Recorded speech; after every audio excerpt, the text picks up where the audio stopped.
आप लोग strict liability and absolute liability एक ही चैप्टर है। Strict liability and absolute liability एक ही चैप्टर है। आप एक्सक्यूज लोग मी ये मैम, ओपन आपकी कर, आवाज कम नहीं आ रही है, बहुत कम है, सुनाई नहीं दे रहा। सभी लोगों के साथ है, सब लोगों को आवाज कम आ रही है मेरी। नहीं मैम, आप मुझे क्लियर हो। नहीं, आवाज क्लियर आ रही है मैम, आवाज क्लियर आ रही है। ठीक है, फिर जिसको कम आ रही है वो अपने साइड से चेक करिए, रिजॉइन करिए क्लास को।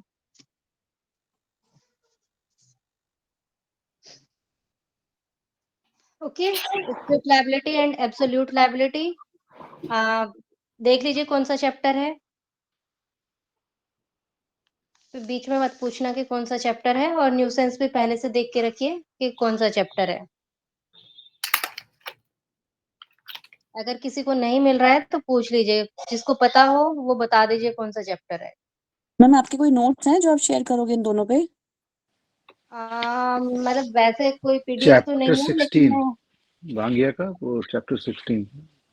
मैं हैंड रिटन नोट्स आप लोगों को शेयर कर दूंगी इसके ऊपर। थैंक यू काफी मैम, इम्पोर्टेंट टॉपिक है ना। क्योंकि आपके लास्ट क्लास के नोट्स बहुत हेल्पफुल थे। ठीक है, तो मैं ये आपको हैंड रिटन नोट्स शेयर कर दूंगी, डोंट वरी अबाउट दैट। आप अभी समझ लीजिए। लास्ट क्लास में देखिए हम लोगों ने नेग्लिजेंस किया था, ठीक है ना। मैम आप पहले ही नेग्लिजेंस शेयर कर दें तो अच्छा है, क्योंकि हम लिंक कर पाएंगे। अभी तो मेरे पास नहीं है, मैं इसका आपका लिए प्रिपेयर कर दूंगी। Okay ma'am.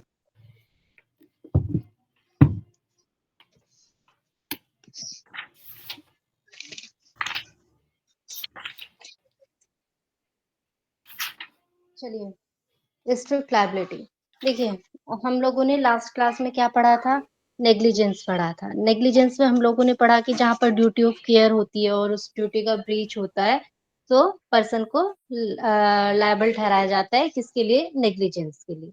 यानी अगर कोई पर्सन नेग्लिजेंट है अपना काम करने में, अपनी ड्यूटी को परफॉर्म करने में, तो उसको गिल्टी माना जाएगा और उसको कंपनसेशन पे करना होगा। जनरली यही होता है। लेकिन अगर कोई गिल्टी नहीं है, मतलब कोई नेग्लिजेंट नहीं है, कोई इंसान कोई काम कर रहा है बट वो उसके पार्ट पर कोई नेग्लिजेंस नहीं है, सो वो गिल्टी नहीं होता, यानी उसका कोई फॉल्ट नहीं है, तो उसकी कोई लायबिलिटी भी नहीं होती। लेकिन जो हमारा रूल है, strict liability and absolute liability, इनको हम कहते हैं नो फॉल्ट लायबिलिटी। ठीक है ना, नो फॉल्ट लायबिलिटी, यानी जहां पर किसी पर्सन के पार्ट पर कोई नेग्लिजेंस नहीं है, ठीक है, और उसकी कोई इंटेंशन भी नहीं है किसी को हार्म करने की, फिर भी उसको यहाँ पर लायबिलिटी होती है उसकी। ठीक है, उसको उसके इसको कहते हैं हम नो फॉल्ट लायबिलिटी। उसके पार्ट पर कोई फॉल्ट नहीं है, because strict liability and absolute liability are also popularly known as no fault liability. ठीक है, क्योंकि यहाँ पर क्यों कहते हैं इसको नो फॉल्ट लायबिलिटी, उसके जो डिफेंडेंट होता है उसके पार्ट पर कोई भी जो है ना फॉल्ट नहीं है, ना ही उसकी कोई इंटेंशन है किसी को हार्म कोज करने की, फिर भी स्ट्रिक्ट लायबिलिटी इम्पोज की जाती है। और जो हमारा रूल ऑफ स्ट्रिक्ट लायबिलिटी है, ये आपका लेट डाउन हुआ था। एक बहुत फेमस केस है, Ryland versus Fletcher. Ryland versus Fletcher, RYLANDS, Rylands versus Fletcher, FLETCHER। 1868 का केस है, बट ये लैंडमार्क केस है। ठीक है, आपसे डायरेक्टली स्ट्रिक्ट लायबिलिटी ना पूछ करके सीधे रेलैंड वर्सेस फ्लेचर केस को भी एक्सप्लेन करा लिया जाता है। आपसे स्ट्रिक्ट लायबिलिटी एब्सोल्यूट मतलब स्ट्रिक्ट लायबिलिटी पूछा जाए, या फिर आपसे रेलैंड वर्सेस फ्लेचर पूछा जाए, आपको आंसर एक ही करना है। आपको वहां पर रूल ऑफ स्ट्रिक्ट लायबिलिटी उनको बताना है एग्जाम में। ठीक है, नो फॉल्ट लायबिलिटी होती है, इसको मतलब नो फॉल्ट लायबिलिटी के नाम से भी जानते हैं। रूल ऑफ स्ट्रिक्ट लायबिलिटी सबसे पहले किस केस में इवॉल्व हुआ था, रेलैंड वर्सेस फ्लेचर में ये इवॉल्व हुआ था। और जो आपका एब्सोल्यूट लायबिलिटी इवॉल्व हुआ था, वो MC Mehta versus Union of India. MC Mehta versus Union of India, ये 1987 का केस है, यानी नियर अबाउट 110 ईयर्स के आसपास का, ठीक है ना? पहले आपका स्ट्रिक्ट लायबिलिटी आया, फिर उसके इतने सालों बाद आपका एब्सोल्यूट लायबिलिटी आया। तो पहले हम रूल ऑफ स्ट्रिक्ट लायबिलिटी को पढ़ते हैं। Rule of strict liability makes the defendant liable for harms which are caused without any intention and negligence on his part. The rule laid down in Rayland versus Fletcher is generally known as rule of strict liability. ठीक है, यहाँ पर strict liability के rule में क्या होता है कि डिफेंडेंट को लायबल ठहराया जाता है जबकि उसकी कोई इंटेंशन नहीं होती, ना ही उसके पार्ट पर कोई नेग्लिजेंस होती, कोई भी हार्म कोज करने की। ये रूल आपका लेट डाउन हुआ था रेलेंट्स वर्सेस फ्लेचर में, और इसको आप स्ट्रिक्ट लायबिलिटी के रूल के नाम से जानते हैं। अब हम देखते हैं इस केस में हुआ क्या था। रेलेंट्स वर्सेस फ्लेचर में हुआ क्या था? इसमें क्या हुआ था कि जो ये रेलेंट था, ही वाज डिफेंडेंट, ठीक है? वो अपनी लैंड के ऊपर रिजर्वायर कंस्ट्रक्ट करवाता है। रिजर्वायर वो कंस्ट्रक्ट कराता है इंडिपेंडेंट कॉन्ट्रैक्टर से। तो जब वो इंडिपेंडेंट कॉन्ट्रैक्टर उसकी लैंड के ऊपर रिजर्वायर कंस्ट्रक्ट कर रहे थे, तो वहां पर ना पुरानी शाफ्ट थी। उस लैंड के ऊपर पुरानी शाफ्ट थी, अनयूज्ड शाफ्ट थी, ठीक है? वो उसको इग्नोर कर देते हैं। वो कॉन्ट्रैक्टर उनको उन शाफ्ट को इग्नोर कर देते हैं और क्या करते हैं, रिजर्वायर वहां पर कंस्ट्रक्ट कर देते हैं। अब कुछ टाइम बाद क्या होता है, उन शाफ्ट से वाटर पहुंच जाता है, दूसरा जो प्लेंटिफ था उसकी उसकी लैंड के ऊपर पहुंच जाता है। उसकी कोल माइंस थी बगल में, उससे लगी हुई दूसरे की लैंड थी और वो शाफ्ट वहां तक जा रही होंगी, तो उसकी कोल माइन को वो नुकसान पहुंचा देती है। कोल माइंस में अगर पानी भर जाएगा तो नुकसान हो जाएगा। तो उसने रिजर्वायर कंस्ट्रक्ट कराया इंडिपेंडेंट कॉन्ट्रैक्टर से। उन्होंने अनयूज्ड शाफ्ट को इग्नोर किया और रिजर्वायर कंस्ट्रक्ट कर दिया। कुछ टाइम बाद उन शाफ्ट से पानी, पास में जो कोल माइंस थी उनको उसके उनमें पहुंच जाता है पानी, और उससे उसकी प्लेंटिफ की कोल माइंस क्या होती है, मतलब उसको नुकसान होता है। ये जो प्लेंटिफ है सूट फाइल करता है इसके अगेंस्ट, इसकी वजह से मेरे कोल माइन को नुकसान हुआ है। यहाँ पर इस केस में क्या पाया गया कि रिलेंट नेग्लिजेंट नहीं था। नेग्लिजेंस किसकी थी? यहाँ पर इंडिपेंडेंट कॉन्ट्रैक्टर की थी। इसने कहा कि इंडिपेंडेंट कॉन्ट्रैक्टर की नेग्लिजेंस थी, मेरे पार्ट पर कोई नेग्लिजेंस नहीं थी। ठीक है, क्योंकि इंडिपेंडेंट कॉन्ट्रैक्टर के ऊपर डिफेंडेंट का कोई मतलब कंट्रोल नहीं होता है। तो यहाँ पर कोर्ट ने क्या कहा, यहाँ पर उसने ये रेलैंड ने कहा कि मुझे वाइकेरियसली लायबल नहीं ठहराया जा सकता क्योंकि मैंने तो कॉन्ट्रैक्ट के ऊपर कॉन्ट्रैक्ट पे काम कराया था। तो कोर्ट ने यहाँ पर जो स्ट्रिक्ट लायबिलिटी का रूल दिया और क्या कहा, the court held that the defendant is liable not on the basis of vicarious liability. उन्होंने कहा कि ठीक है, आप कह रहे हो कि आपको वाइकेरियसली लायबल नहीं ठहराया जा सकता, लेकिन आप लायबल हो, लेकिन वाइकेरियसली लायबल नहीं हो। आप किस लिए लायबल हो? But on the basis of strict liability. आप स्ट्रिक्ट लायबिलिटी की वजह से आप लायबल हो। एंड क्या कहा इस केस में थे जस्टिस ब्लैकबर्न थे इस केस में, और उन्होंने कहा justice Blackburn propounded the rule that if a person for his own purpose brings on his land anything which is likely to escape and cause mischief, then he is prima facie answerable to all the damage which is the natural consequence of escape। क्या कहा इन्होंने? Strict liability का rule दिया और ये कहा कि यहाँ पर आप इसलिए लायबल नहीं हो क्योंकि आप वाइकेरियसली लायबल नहीं हो, लेकिन आपकी स्ट्रिक्ट लायबिलिटी है। क्योंकि अगर कोई पर्सन अपने पर्पस के लिए यानी अपने फायदे के लिए अपनी लैंड के ऊपर कुछ कलेक्ट करता है, अपनी लैंड के ऊपर कुछ लाता है, जिससे जो ऐसी चीज़ है, जो कि उस वहाँ पर पॉसिबिलिटी है कि वो एस्केप कर सकती है, यानी उस लैंड से बाहर जा सकती है और दूसरों को नुकसान पहुँचा सकती है एंड कॉज़ मिसचीफ, है ना? मिसचीफ कॉज़ कर सकती है। आपकी लैंड से आप अपनी लैंड पर कोई ऐसी चीज़ इकट्ठा कर रहे हो जो कि बाहर जा सकती है और दूसरों को नुकसान पहुँचा सकती है। तो आप प्राइमा फेसाई लायबल हो उस सारे डैमेज के लिए जो उस एस्केप का नेचुरल कॉन्सिक्वेंस था। It is called strict liability because of various exception to the applicability of this rule. और ये रूल जो है क्या है? स्ट्रिक्ट लायबिलिटी है। देखिए, यहाँ पर कुछ एसेंशियल्स हैं स्ट्रिक्ट लायबिलिटी के। 3 एसेंशियल्स हैं। सबसे पहले कोई डेंजरस थिंग होनी चाहिए लैंड के ऊपर। Person must have brought some dangerous thing on his land. Second, it must be non natural use of land. जो लैंड का आप यूज कर रहे हैं वो नेचुरल यूज नहीं है। And the dangerous thing must escape.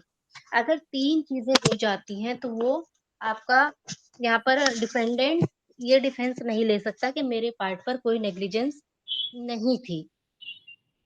ठीक है? सर सबसे मैम पहले एक बार एक जी बोलिए। मैम ये लैंड लैंड केसेस में ही एप्लीकेबल होता है क्या?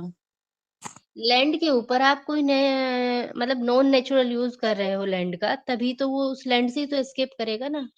नहीं, मेरा मतलब है मैम ये strict liability falls only under land cases. नहीं, मुझे क्योंकि समझ नहीं आया एसेंशियल आपका अगर क्वेश्चन। आप कह रहे हो ना non natural use of land नहीं होना चाहिए। यानी आप अपनी अम, लैंड के ऊपर भाई कहाँ से एस्केप करेगी? कहाँ से कोई चीज एस्केप करेगी? आपने अपने घर में रख रखा है, आपने अपने गोडाउन में रख रखा है, आपने अपनी किसी लैंड के ऊपर रख रखा है, तो कहीं से तो वो एस्केप करेगा ना। कहाँ रखोगे? कोई लैंड के ऊपर ही तो आप कोई चीज कलेक्ट करोगे। नहीं मैम, मेरा क्वेश्चन ये है कि ये स्ट्रिक्ट लायबिलिटी सिर्फ लैंड केसेस में ही एप्लीकेबल होता है या अदर केसेस में भी एप्लीकेबल होता है, which is non land cases?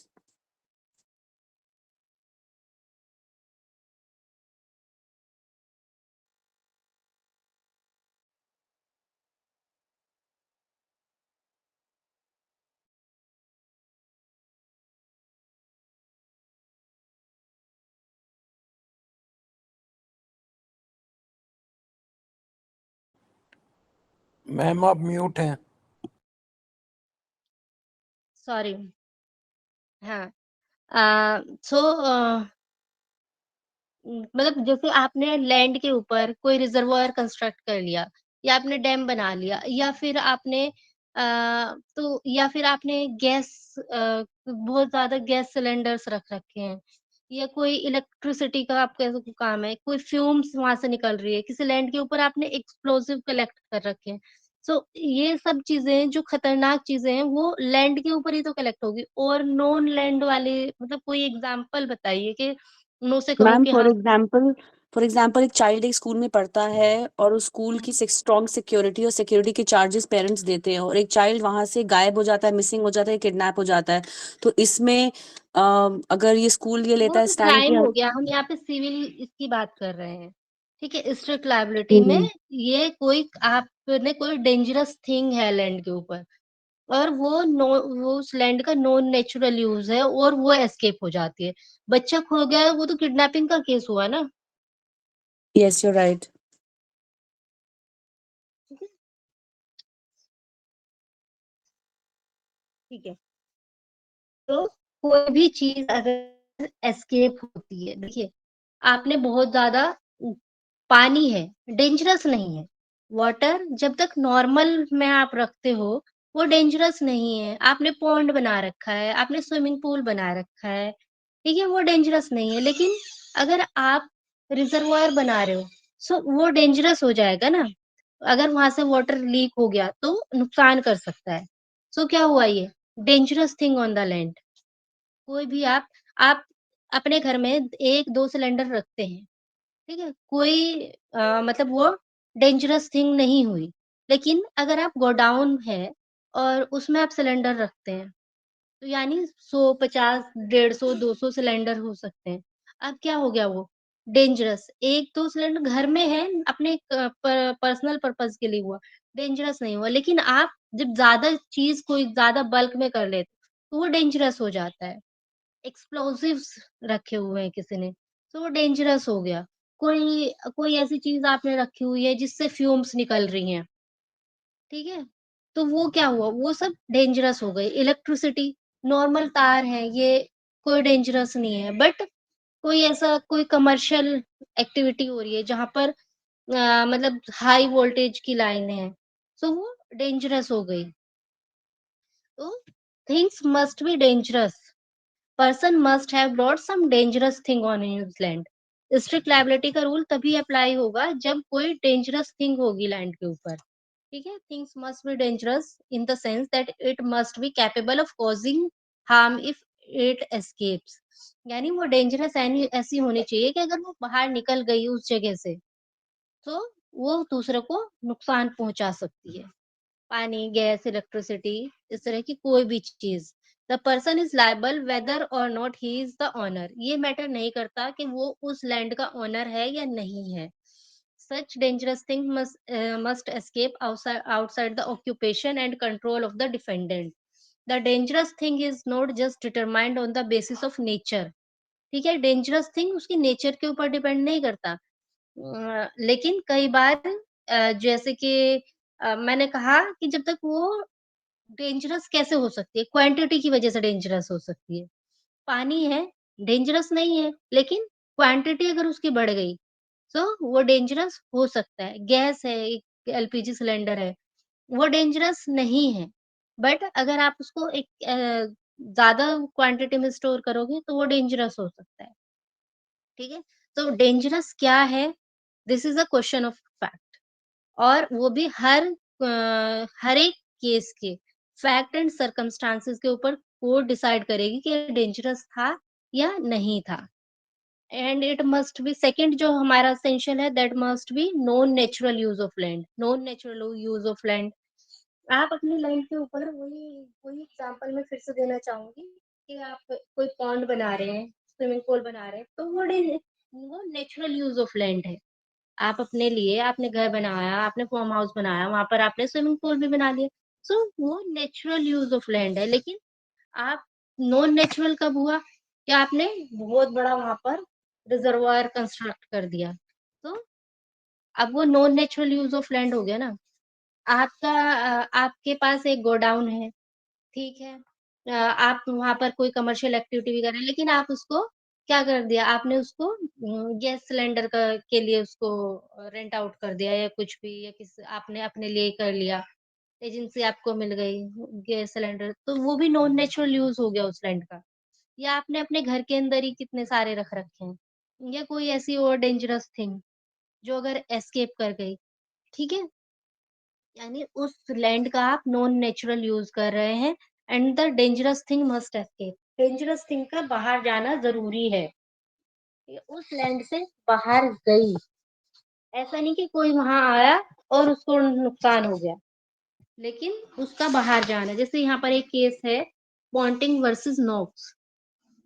Ponting versus नोक्स, यहाँ पर जो प्लेन डिफेंडेंट है, उसकी जो लैंड के ऊपर पॉइजनस ट्री था, पॉइजनस ट्री था, तो वो no natural use of land हुआ। भाई आपने कोई पेड़ उगा रखा है, लेकिन वो पॉइजनस ट्री क्या होता है कि प्लेंटिफ का हॉर्स उसको खा लेता है, तो वो उसको इसके लिए स्टेबिलिटी के लिए स्यू करता है। लेकिन कोर्ट वो जो हॉर्स खाता है, मतलब वो ट्री बाहर नहीं जाता, वो ट्री बाहर नहीं जाता, उसकी पत्तियां बाहर नहीं जाती, वो हॉर्स डिफेंडेंट की लैंड के ऊपर एंटर करता है और उस पॉइजनस ट्री को खा के वो मर जाता है। तो यहाँ पर एस्केप नहीं हुआ, ठीक है?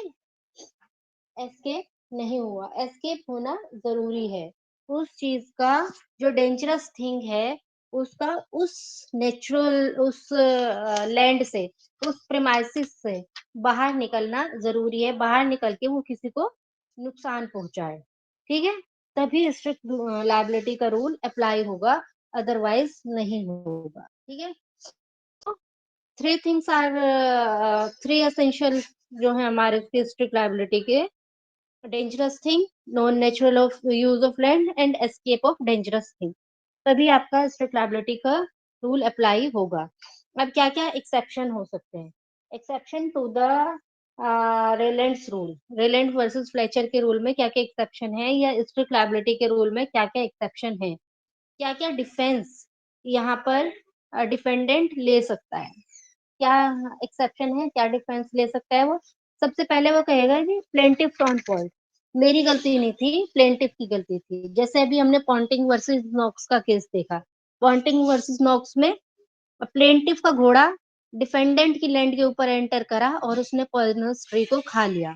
तो क्योंकि यहाँ पर डिफेंडेंट की कोई गलती नहीं थी, प्लेंटिफ का घोड़ा आया और उसने खाया, यानी ठीक है? कहीं वार्निंग लगी हुई है, माइनिंग का काम चल रहा है, माइनिंग का काम डेंजरस है, ठीक है? लेकिन वहाँ पर वार्निंग लगी हुई है और हम अपने आप मतलब अपनी मर्ज़ी से वहाँ पर एंटर कर जाते हैं और नुकसान हमें पहुँच जाता है। वो डेंजरस थिंग वहाँ पर थी, ठीक है? लेकिन हम अपने आप वहाँ पर घुसे, वार्निंग भी थी, लेकिन हमने उसको इग्नोर करते हुए एंटर किया और नुकसान हो गया, चोट लग गई, इंजरी हो गई। सो यहाँ पर क्या है, प्लेंटिफ की अपना फॉल्ट है। सेकंड जो डिफेंस होगा, एक्ट ऑफ थर्ड पार्टी या एक्ट ऑफ स्ट्रेंजर, किसी स्ट्रेंजर की वजह से जो ये एस्केप होता है, ठीक है? एस्केप जो होता है किसी स्ट्रेंजर या थर्ड पर्सन की वजह से होता है। यहाँ पर डिफेंडेंट की वजह से नहीं, ना डिफेंडेंट के सर्वेंट की वजह से, बल्कि किसी थर्ड पर्सन की वजह से नुकसान होता है। यहाँ पर एक रिजर्वायर था डिफेंडेंट का और नहीं हाँ, बॉक्स वर्सेस जैब, एक केस है बॉक्स वर्सेस जैब। इस केस में क्या हुआ था कि डिफेंडेंट का रिजर्वायर था और उसके जो ड्रेन्स थे, एक ड्रेन को कोई ब्लॉक कर देता है, कोई स्ट्रेंजर ब्लॉक कर देता है जिससे वाटर मतलब एस्केप हो जाता है और प्लेंटिफ को की लैंड को इंजरी हो जाती है। यहाँ पर डिफेंडेंट को लायबल नहीं ठहराया गया क्योंकि किसी स्ट्रेंजर की वजह से वो ड्रेन ब्लॉक हुआ था। तीसरा that is act of God, act of God और विस मेजर। यहाँ पर स्ट्रिक्ट लायबिलिटी में act of God is a defence if the escape has been unforeseen and because of supernatural forces without any human intervention, the defense of act of god can be pleaded. Nicholas versus Marsland, ये act of God के ऊपर Nicholas versus Marsland का case landmark है।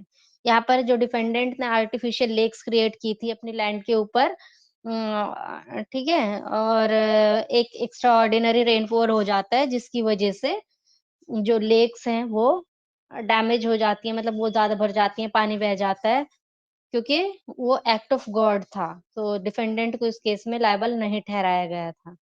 Fourth जो defence आता है that is the consent of the plaintiff volenti non fit injuria, where the plaintiff has consented to the accumulation of the dangerous thing on the defendant's land, then the defendant is not liable for strict liability. ठीक है? अगर plaintiff है किसी dangerous thing के लिए, सो वहां पर liability नहीं होगी डिफेंडेंट की। ठीक है? फिर आता है आपका statutory authority. Statutory authority is also defence to an action for tort under rule of strict liability. ठीक है? जैसे कि स्टैट्यूटरी अथॉरिटी, ये डैम्स वगैरह बने हुए हैं, ठीक है? या फिर पाइपलाइन्स हैं, जो गवर्नमेंट की वाटर सप्लाई की लाइन्स होती हैं, उसमें कोई लीकेज हो जाता है, वो बर्स्ट हो जाती हैं। तो ये सब क्या है, भले ही कोई नेग्लिजेंस हो या ना हो, स्टैट्यूटरी अथॉरिटी में स्ट्रिक्ट लायबिलिटी का रूल अप्लाई नहीं होता। ठीक है? It was the rule of strict liability. अब ये तो केस था स्ट्रिक्ट लायबिलिटी का, जहाँ पर हमारे पास कुछ डिफेंसेस अवेलेबल है। देयर आर 5 defences which are available under rule of strict liability.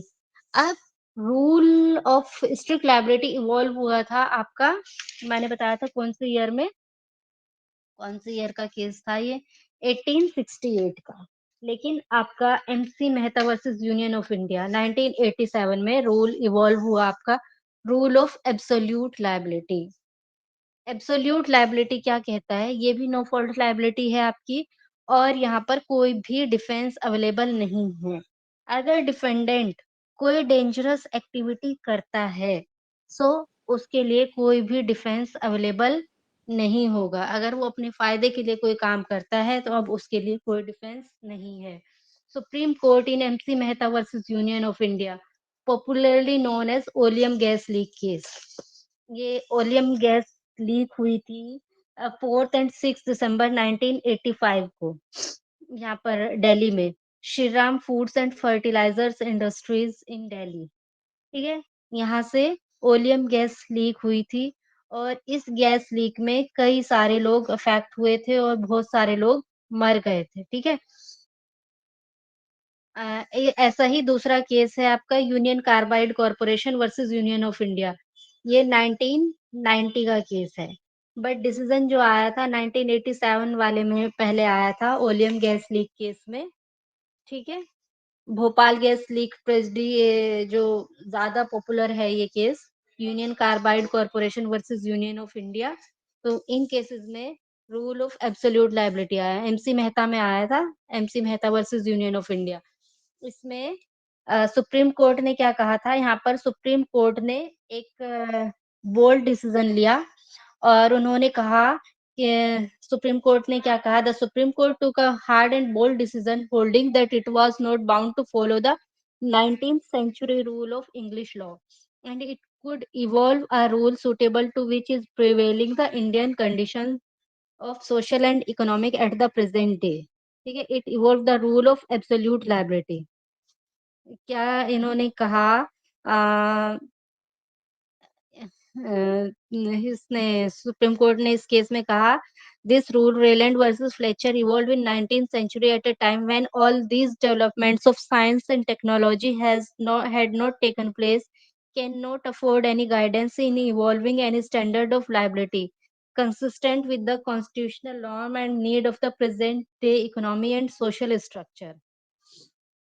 तो सुप्रीम कोर्ट ने इसमें प्रेजेंट डे के हिसाब से अपना डिसीजन लिया क्योंकि देखिए उस टाइम पर साइंस एंड टेक्नोलॉजी इतनी इवॉल्व नहीं हुई थी और इस तरह के केसेस नहीं होते थे तो यहाँ पर सुप्रीम कोर्ट के लिए ज़रूरी था कि वो कोई ऐसा डिसीजन ले जिससे कि क्योंकि हमारे पास स्ट्रिक्ट लायबिलिटी में कई सारे डिफेंसेस थे। तो यहाँ पर सुप्रीम कोर्ट ने ये कहा कि अगर ऐसा डिफेंस अवेलेबल होगा, तो कोई भी एस्केप कर जाएगा अपनी लायबिलिटी से।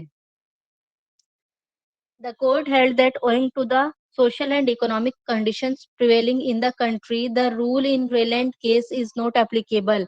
And if the exceptions in the Rayland's case are allowed, then in most of the cases people would escape the liability. इन्होंने कहा कि अगर हम रेलैंड के केस को यहाँ पर अप्लाई करें, तो क्या होगा?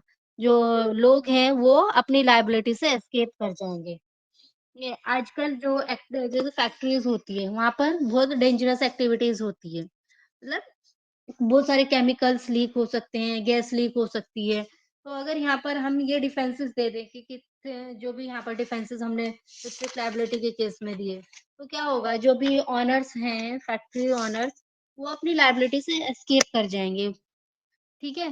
तो यहाँ पर कोर्ट ने आपका रूल ऑफ एब्सोल्यूट लायबिलिटी दिया और कहा कि कोई भी ऐसा एक्सेप्शन अवेलेबल नहीं है एब्सोल्यूट लायबिलिटी में। ठीक है? चाहे वो एक्ट ऑफ गॉड हो, चाहे वो प्लेंटिफ का अपना डिफ़ॉल्ट हो या कोई थर्ड पार्टी हो या फिर कंसेंट हो प्लेंटिफ की, कोई स्टैट्यूटरी अथॉरिटी, कुछ भी, कोई डिफेंस यहाँ पर अवेलेबल नहीं है। The court formulated that when an enterprise is engaged in inherently dangerous activity, which poses a threat to the safety of persons in surrounding area, such enterprise owes an absolute duty to the community to ensure that no harms result. तो यही कहा कि अगर कोई enterprises है जो dangerous activity कर रही है जिसकी वजह से जो सराउंडिंग एरिया है या जो पर्सन्स हैं उनकी सेफ्टी को थ्रेट है, तो उस एंटरप्राइज की ड्यूटी है कम्युनिटी के रिगार्डिंग कि वहाँ पर उनको उनकी वजह से कोई हार्म ना हो। वो एंटरप्राइज इंश्योर करे कि किसी को कोई हार्म नहीं हो।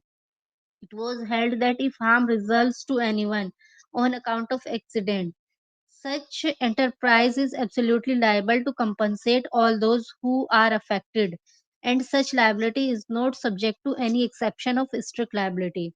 और अगर कोई एक्सीडेंट की वजह से कोई हार्म होता है, तो एंटरप्राइज एब्सोल्युटली लायबल है कंपनसेट करने के लिए उन सबको जो अफेक्ट हुए हैं और यहाँ पर स्ट्रिक्ट लायबिलिटी का कोई भी एक्सेप्शन अवेलेबल नहीं है।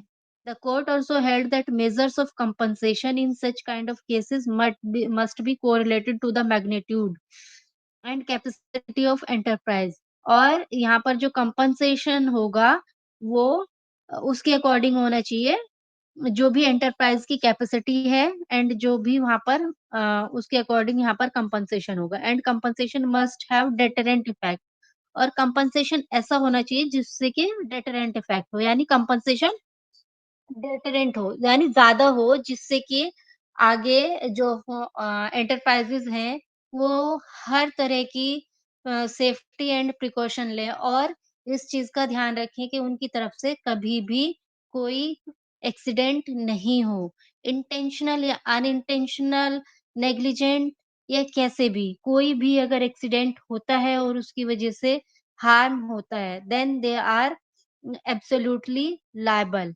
और उनको कंपनसेशन पे करना है। The larger the enterprise the greater must be the compensation जितनी बड़ी एंटरप्राइज होगी सुप्रीम कोर्ट ने इस रूल को अप्लाई किया किसमें Union Carbide Corporation versus Union of India popularly known as Bhopal gas leak और इसके अलावा और भी केसेस में इसको अप्लाई किया गया this principle was widely applied by the Supreme Court in various cases related to environment pollution जैसे कि आपका Indian Council for Enviro Legal Action versus Union of India तो बहुत सारे केसेस में ये रूल ऑफ एब्सोल्यूट लायबिलिटी के principle को अप्लाई किया गया this was the rule of strict liability and absolute liability madam absolute liability में सिर्फ एनवायरमेंट पॉल्यूशन ही आएगा कि और कुछ और भी आएंगे? सब कुछ भोपाल मैं गैस लीक केस में क्या हुआ था लोग मरे भी थे एनवायरमेंट पॉल्यूशन भी हुआ था कुछ भी कोई भी नुकसान होता है किसी को नहीं तो थ्रू एनवायरमेंट हो रहा है ना, जो भी हुआ यहाँ पे थ्रू एनवायरमेंट हो रहा है। यहाँ पे जैसे नहीं ऐसा नहीं कि बाद में अगर कोई एक्सप्लोजन हुआ भले ही एनवायरमेंट को कोई नुकसान नहीं हुआ लेकिन लोग मर गए सो लायबिलिटी अराइज होगी ना एब्सोल्यूट लायबिलिटी है मैडम जो एक्सेप्शन थे अब स्ट्रिक्ट लाइबिलिटी के वो तो अब ओवर रूल्ड हो गए, खत्म हो गए। लेकिन स्ट्रिक्ट लायबिलिटी में है एब्सोल्यूट लायबिलिटी में नहीं है आई एग्री विद यू, लेकिन जब सुप्रीम कोर्ट का दूसरा डिसीजन आ जाता है तो वो तो अपने हम्म आप में सेट असाइड हो जाते हैं। देखिए अब डिपेंड करता है कि काम कैसा हो रहा है ये एंटरप्राइजेस वगैरह के लिए है लेकिन रूल ऑफ स्ट्रिक्ट लायबिलिटी कोई भी पर्सन कोई भी ऐसा काम कर रहा है जो डेंजरस है सो मतलब डिपेंड करेगा ना केसेस के ऊपर हर चीज के लिए तो आप एब्सोल्यूट लायबिलिटी इम्पोज नहीं कर सकते ना ठीक है ना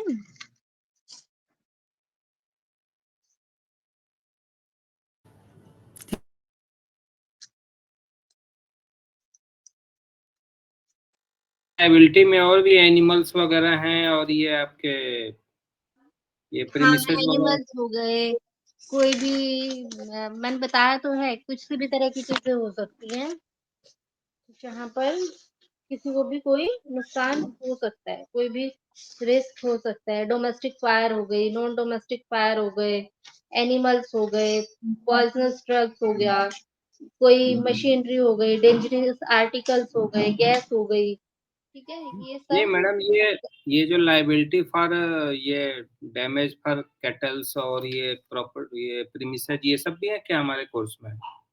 कौन सी क्या पूछा क्या क्या ये लाइबिलिटी फॉर डेंजरस प्रीमिसेस और ये डेंजरस नहीं नहीं कैटल। वो सब नहीं है मैंने सिर्फ rule of strict liability and absolute liability है ओके,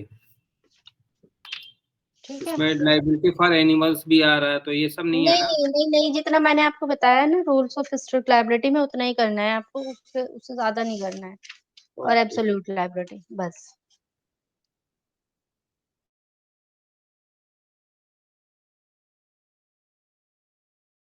कुछ हो जाएगा कैसे रूल क्या है, रिलेंट वर्सेस फ्लेज बताएँगे, एसेंशियल्स बताएँगे, यहाँ पर फिर एक्सेप्शंस बताएँगे, खत्म। फिर एब्सोल्यूट लायबिलिटी भी पूछिए तो एब्सोल्यूट लायबिलिटी भी बता देंगे।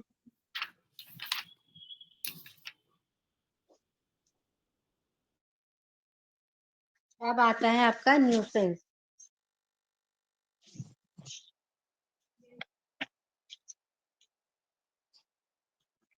देखिए, न्यूसेंस आपके जो टर्म है वो आई है न्यूसेंस फ्रेंच वर्ड न्यूरे से, न्यूरे।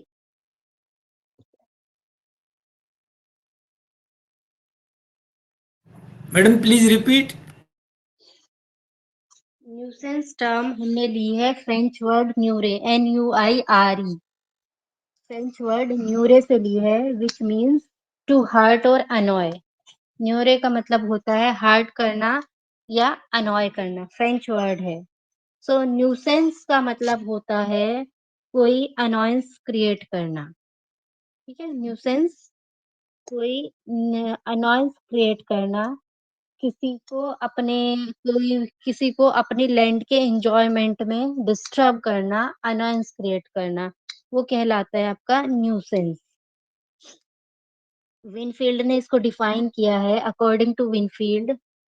विनफील्ड ने क्या डेफिनेशन दी है, इन्होंने कहा है unlawful interference, unlawful interference with persons use और enjoyment of his land.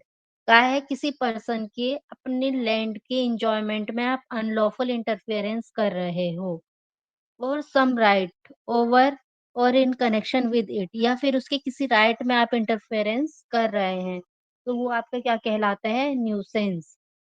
Pollock ने कहा है nuisance is the wrong done to a man by lawfully disturbing him in his enjoyment of his property or in exercise of his common right।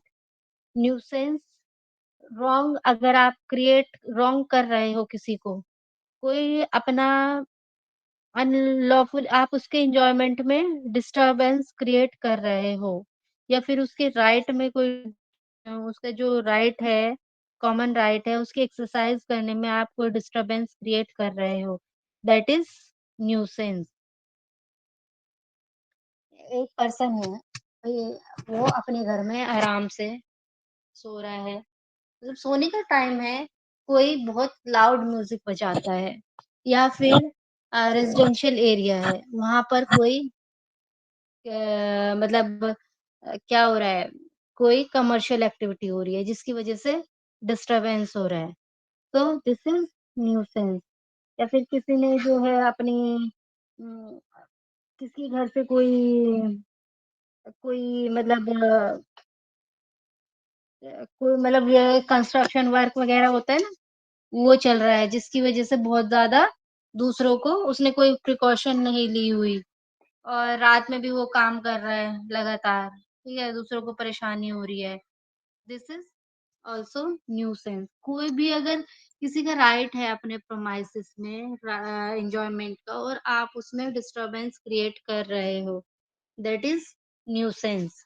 तो nuisance एक illegal act है, और इन मतलब illegal act है, indirect illegal interference है, illegal interference to the enjoyment of or property or causing any kind of discomfort, जिसकी वजह से दूसरे को कोई डिस्कम्फर्ट हो रहा है।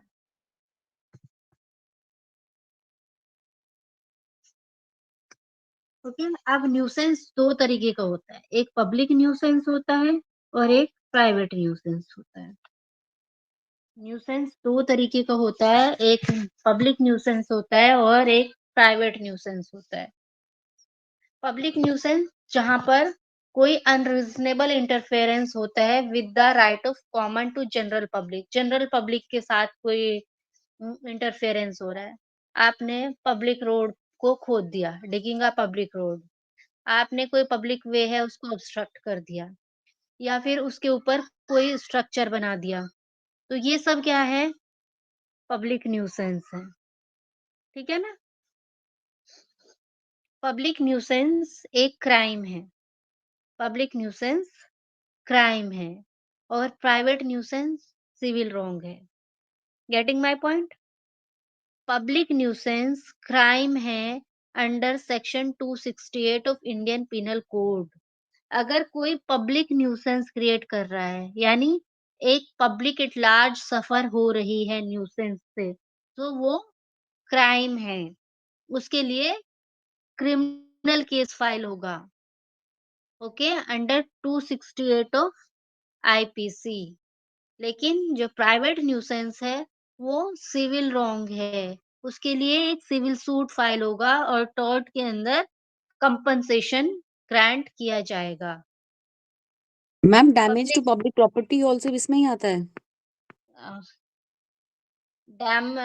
देखिए, पब्लिक प्रॉपर्टी डैमेज करना अलग हो गया, यहाँ पर वो डिस्कम्फर्ट हो ठीक रहा है, है, ठीक है ओके, ना? वो किसी और में आएगा। Public nuisance cause of action नहीं है, यहाँ पर सिविल सूट फाइल नहीं होगा। लेकिन कोई इंडिविजुअल सिविल एक्शन ला सकता है पब्लिक न्यूसेंस के केस में, सिर्फ कुछ सर्कमस्टांसेस में। मैंने बता दिया, पब्लिक न्यूसेंस एक क्राइम है, उसके लिए मतलब क्रिमिनल केस होगा। लेकिन कुछ पब्लिक न्यूसेंस के केसेस में, मतलब कुछ केसेस में पब्लिक न्यूसेंस के लिए कोई इंडिविजुअल भी एक्शन ले सकता है, सिविल एक्शन ले सकता है, यानी सिविल सूट फाइल कर सकता है। कब कब कर सकता है? सबसे पहले, नंबर 1, इफ अ स्पेशल और पर्टिकुलर डैमेज और इंजरी कॉज्ड। अगर किसी पर्टिकुलर पर्सन को कोई स्पेशल इंजरी हुई है, वो मतलब और लोगों से अलग, जो पब्लिक को इंजरी हो रही है, लेकिन उसको कोई स्पेशल इंजरी हुई।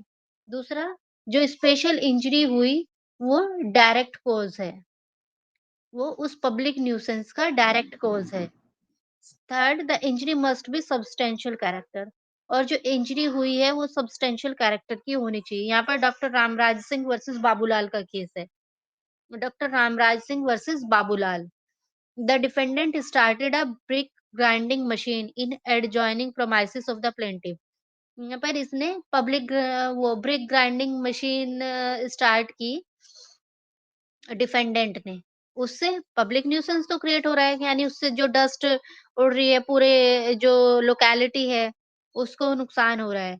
लेकिन वो जो उसने स्टार्ट की, वो प्लेंटिफ के प्रेमाइसिस से एकदम जुड़ी हुई थी, और यहाँ पर प्लेंटिफ मेडिकल प्रैक्टिशनर था, जिससे जो डस्ट जनरेट होती थी मशीन से, वो उसको इनकन्वीनियंस कॉज़्ड करती थी और उसके पेशेंट को। देखिए, किसी डॉक्टर के पास पेशेंट्स ही आते हैं और उनको इस तरह का और एनवायरनमेंट मिलेगा, तो उनको स्पेशल डैमेज होगा, ठीक है? अगर कोई पेशेंट है तो उसकी इम्यूनिटी वीक है और उसको इस तरह का एनवायरनमेंट मिलेगा, तो उसको ज़्यादा इंजरी हो सकती है।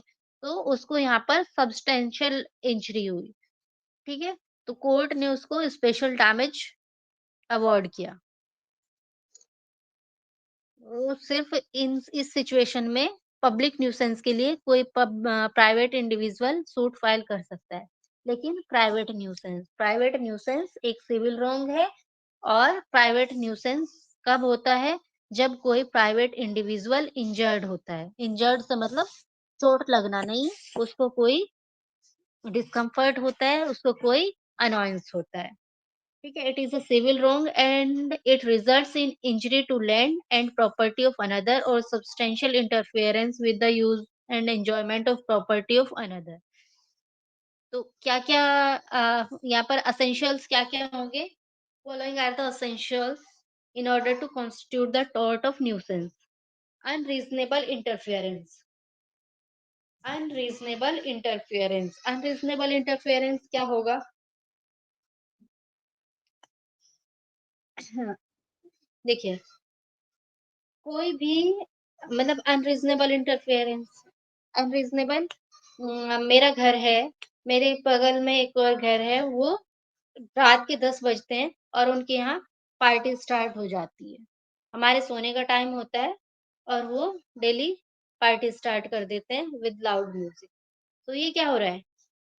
न्यूसेंस है, अनरीजनेबल इंटरफेरेंस हो रहा है, ठीक है? तो अनरीजनेबल इंटरफेरेंस होना ज़रूरी है। It must be noted that every interference is not nuisance. In order to constitute nuisance, interference must be unreasonable.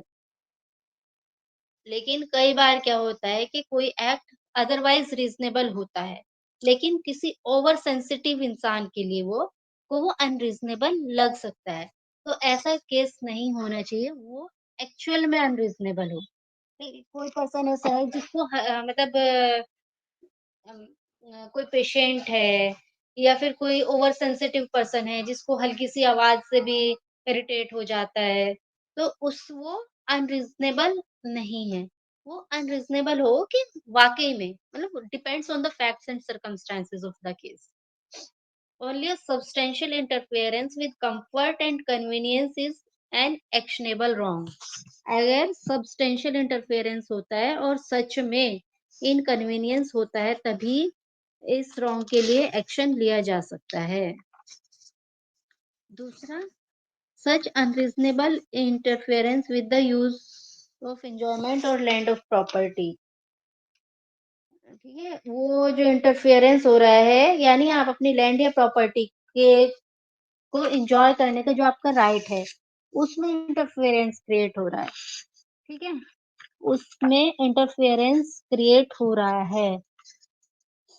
यानी आपका जो हाँ, मतलब कोई पर्सन है, जिसके यहाँ से अब कोई गैस लीक होती रहती है या कोई बहुत उसने अपनी लैंड के ऊपर कोई ऐसी चीज़ कलेक्ट की हुई है जिससे कि कोई गंदी सी स्मेल आती रहती है या कोई फ्यूम्स निकलती रहती है या फिर कोई ऐसी चीज़ है जिससे कि बीमारी फैलने के चांसेस हैं, कोई भी ऐसी चीज़। तो यानी उससे आपको आपके आस-पास क्या हो रहा है? आप अपने राइट को प्रॉपर्ली एन्जॉय नहीं कर पा रहे हो, ठीक है? जो आपको अपनी प्रॉपर्टी को एन्जॉय करना चाहिए था, उसमें आप डिस्कम्फर्ट फील कर रहे हैं, ठीक है?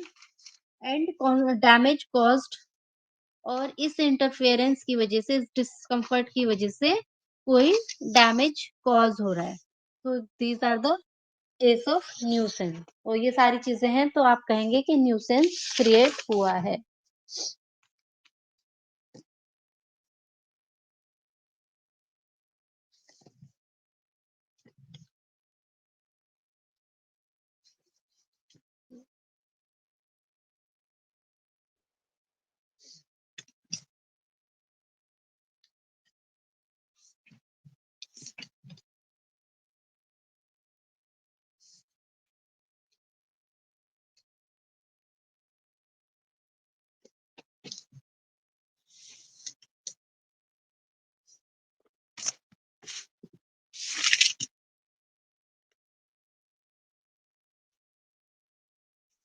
राधेश्याम वर्सेस गुरप्रसाद। एक केस था Radheshyam versus Gurprasad. It was held that running a flour mill in a residential area was a nuisance. इस केस में क्या कहा गया कि अगर रेजिडेंशियल एरिया में कोई फ्लोर मिल लगाया गया है, तो वो क्या है? न्यूसेंस है। If an act is reasonable, it does not become unreasonable merely because of oversensitiveness of plaintiff. Every person must put up with some kind of noise, smell, etc. within reasonable limit.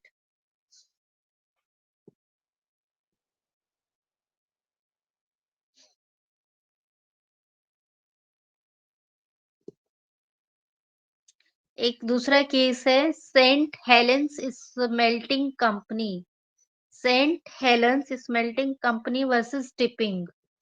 इस केस में क्या था कि defendant की company से fumes निकलती थी, ठीक है? कुछ फ्यूम्स निकलती थी और उन फ्यूम्स की वजह से जो डिफेंडेंट था उसकी ट्रीज एंड श्रब्स वो डैमेज हो गए, ठीक है?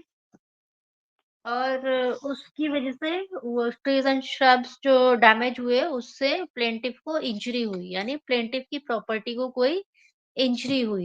यहाँ पर डिफेंडेंट को लायबल ठहराया गया। Defendants were held liable in order to ठीक है। अगर आपको in order to successfully bring an action for nuisance actual damage is to be proved. तो अगर आपको न्यूसेंस के लिए एक्शन लेना है, सिविल सूट फाइल करना है, तो आपको एक्चुअल डैमेज प्रूव करना होगा। कोर्ट को आप बताएँगे कि आपको कोई डैमेज हुआ है। कोई भी न्यूसेंस एक्शनेबल पर से नहीं है, यानी अगर कोई डैमेज नहीं हुआ है, डैमेज किसी भी तरीके से हो सकता है, मेंटल हेल्थ मतलब फिजिकल मेंटल प्रॉपर्टी को कोई भी डैमेज अगर हो रहा है तो मतलब एक्शन लिया जा सकता है, बट न्यूसेंस अपने आप में एक्शनेबल पर से नहीं है। ये आपको डैमेज प्रूव करना होगा कोर्ट में।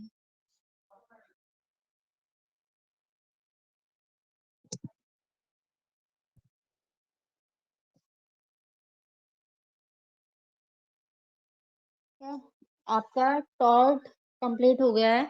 नेक्स्ट क्लास से हम लोग स्टार्ट करेंगे क्या है आपका ये कंज्यूमर प्रोटेक्शन है। मैम इसमें प्रिस्क्रिप्टिव राइट भी आ रहा है, ये क्या होता है? ये है क्या सिलेबस में? नहीं, ये सब नहीं करना है आपको। ओके। मैम ठीक ट्रेसपास है, करा दिया आपने? ट्रेसपास टू बॉडी हो चुका, जो आपका ये था, सिलेंडर था, बैटरी था, और क्या था, अनलॉफुल इम्प्रिजनमेंट क्या था वो, लॉफुल रिस्ट्रेंट एंड वो वाला।